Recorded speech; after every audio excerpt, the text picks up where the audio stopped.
President దేవుని స్తోత్రం హల్లెలూయా. Hosanna వైఎస్ఎస్పీ ministry పరిషత్ తరపున మీ అందరికీ శుభాభివందనాలండి. ఉదయకాల దేవుని చేత ప్రభు మిమ్మల్ని నింపి తృప్తిపరిచి ఆశీర్వదించునుగాక.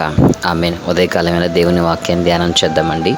కీర్తన గ్రంథము 89వ అధ్యాయము 19, 20, 21, 22 వాక్యాలు మనం చూస్తే, అప్పుడు నీ దర్శన కాలమున నీ భక్తులతో ఇట్లు సెలవిచ్చి ఉంటివి, నేను ఒక శూరునికి సహాయము చేసి ఉన్నాను, ప్రజలలో నుండి ఏర్పరచబడిన యొక్కని నేను హెచ్చించి ఉన్నాను, నా సేవకుడైన దావీదును నేను కనుగొని ఉన్నాను, నా పరిశుద్ధ తైలముతో అతన్ని అభిషేకించి ఉన్నాను, నా చెయ్యి ఎడతెగ అతనికి తోడయుండును, నా బాహు బలము అతన్ని బలపరచును, ఏ శత్రువును అతని మీద జయము నొందడు, దోషకారకులు అతన్ని బాధపరచరు.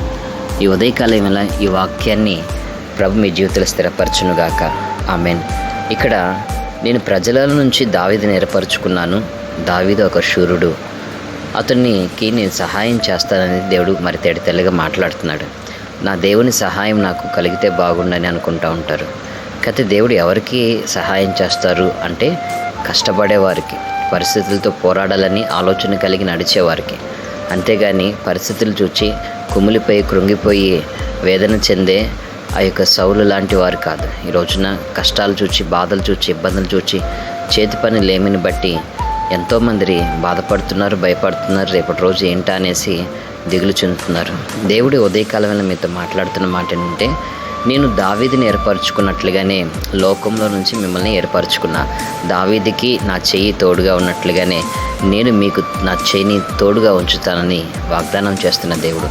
ఈరోజు నా ప్రేమ, నా దేవుని బిడ్డలారా, ఏ శత్రు పీడిత కలిగిన అనుభవాలను నువ్వు బాధించబడుతున్నావు, వేధించబడుతున్నావు, శోధించబడుతున్నావు, ఏ దోష కారణమైన పరిస్థితులు, ఏ ప్రతికూలమైన పరిస్థితులు నిన్ను బలహీనం చేస్తున్నావు నాకైతే తెలియదు. కానీ సర్వశక్తి కలిగిన దేవుని మీద నువ్వు ఆనుకున్నట్లయితే, ఆయన మీద నువ్వు ఆధారపడినట్లయితే దేవుడు తన కార్యాలు నీ జీవితంలో జరిగిస్తాడు. అంతేకాదండి, కీర్తన గ్రంథము 77వ అధ్యాయం 12వ వాక్యం చూస్తేనండి, నీ కార్యమంతయు నేను ధ్యానించుకొందును, నీ క్రియలను నేను ధ్యానించుకొందును.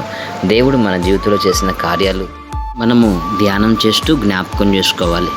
ఇక్కడ దేవుని ఉద్దేశం ఏంటంటే, నేను దావీదుని ప్రజల నుంచి ఏర్పరచుకున్నా కాబట్టి ఈ రోజున లోకంలో నుంచి అనేకులను ఏర్పరచుకుంటున్నాడు.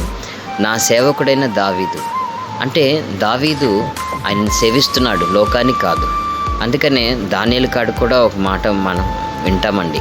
రాజు అంటాడు, జీవము కలిగిన దేవుని సేవకుడైన దానియేలు, నిత్యము నీవు ఆరాధిస్తూ సేవిస్తున్న దేవుడు నిన్ను రక్షింపగలిగిన అంటారు. అనగా నీవు దేవుని సేవకులు అయితే నువ్వు రోజు దేవుని స్తుతించాలి, దేవుణ్ణి ఆరాధించాలి, దేవుని వైపు నీ చేతులు చాపాలి. ఎప్పుడైతే నీ మనస్సు, నీ హృదయము దేవుని వైపు చాపబడి ఉంటాయో అప్పుడు ఆటోమేటిక్గా దేవుడు తన కార్యాలు నీ జీవితంలో జరిగిస్తాడు. అసాధ్యమైన కార్యాలు సుసాధ్యం చేయటకు ఆయన శక్తి కలిగిన దేవుడై ఉన్నాడు. ఉదయకాలం వల్ల నీవు ఎక్కడ బలహీనమవుతున్నావు, ఏ ఆర్థిక ఇబ్బందులు నిన్ను బలహీనం చేస్తాయి అనుకుంటావు. కొంతమంది కుటుంబ వ్యవస్థలో ఉన్న అప్పులు, చీకు చిక్కాకుల గురించి ఆలోచించి జీవితాంతం ఎప్పుడు నన్ను వెళ్తుందేమో అనుకుంటూ ఉంటారు. అందుకని యోబు అంటాడు, ఏది వచ్చినా నేను బహుగా భయపడుతున్నా, అదే నా మీదకి వస్తుంది అంటున్నాడు.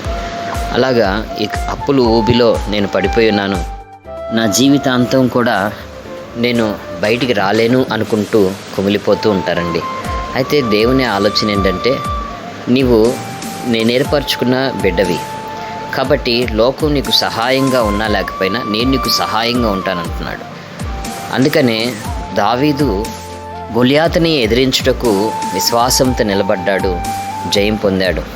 అయితే గొలియాతు కాడికి వెళ్ళే మునుపు దావీదు అంటారు, సింహం యొక్క బలం నుండి, ఎలుగుబంటి యొక్క బలం నుండి నన్ను విడిపించి రక్షించిన దేవుడు ఈ సున్నతి లేని ఫిలిష్తీయుని చేతిలోంచి కూడా నన్ను రక్షిస్తాడనేసి ఒక నిరీక్షణతో మాట్లాడారు. ఈ ఉదయకాలం వేళ ఏ రక్షణ కరువై ఎటువంటి చీకు చికాకుల మధ్యలో, నెమ్మది లేని అనుభవాల మధ్యలో నడిపించబడుతున్నావో నాకైతే తెలియదు. కానీ సర్వశక్తి కలిగిన దేవుడు నీతో మాట్లాడుతున్నాడు. నీ హృదయాన్ని, నీ మనసుని చూస్తున్న దేవుడు దోషకారకులైన మనుషుల క్రియల నుంచి నిన్ను కాపాడునుగాక.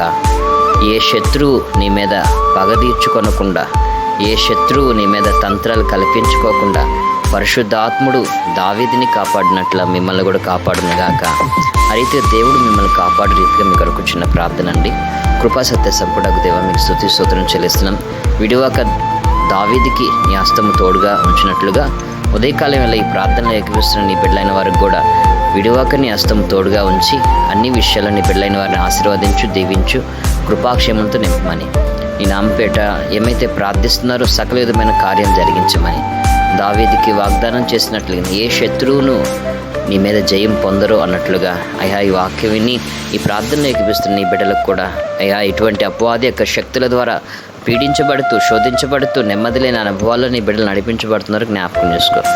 అభిషేకాన్ని బిడ్డల మీద కుమ్మరించి ఆరోగ్యం క్షేమము దయచేయమని ఆ రీతిగా నా తండ్రి అయ్యా ఏ చీకటి నీ బిడ్డల మీద ఏలుబడి చేయకోకుండా నీ కంచె కాపుదల భద్రపరచమని నజుడనే యేసునామమున ప్రార్థిస్తున్నాం తండ్రి, ఆమేన్. తండ్రి అనే దేవుని ప్రేమ, తన కుమారుడు అనే యేసుక్రీస్తు కృప, ఆదరణకర్త నా పరిశుద్ధాత్మ దేవుని ఆయన సన్నిధి సహవాస కృపయు తోడైన ముందుకు నడిపించునుగాక. ఆమేన్, ఆమేన్, ఆమేన్.